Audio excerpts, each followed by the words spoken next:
महेश्वर से प्रणाम करती हूँ, मेरी प्रणाम स्वीकारो। आज सती मैया भवानी चरणों प्रणाम करती हूँ, मेरी प्रणाम स्वीकारो।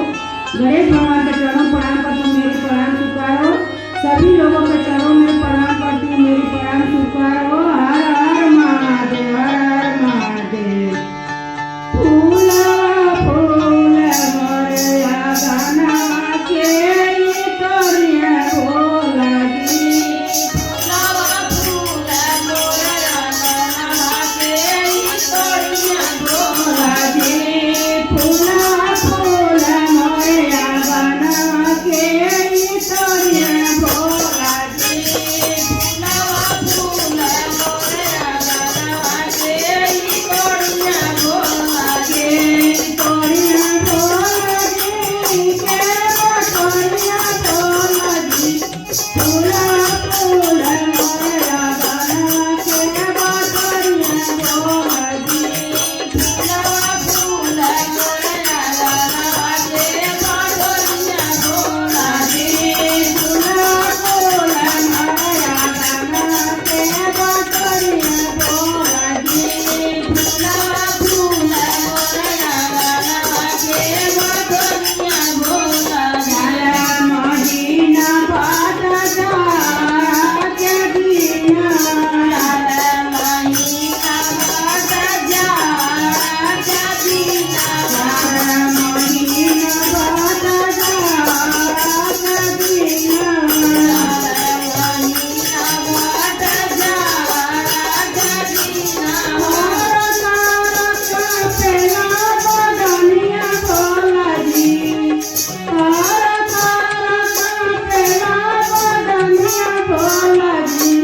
हमारे मैया बिना चढ़ा के ओढ़निया भोला जी।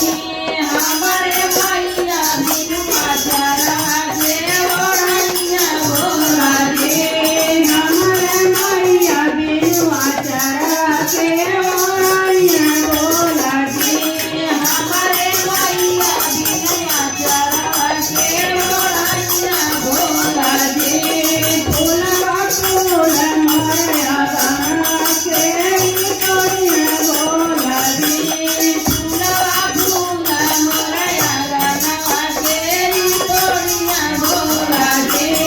फूल फूल मोरया गाना के तोरिया भोला जी।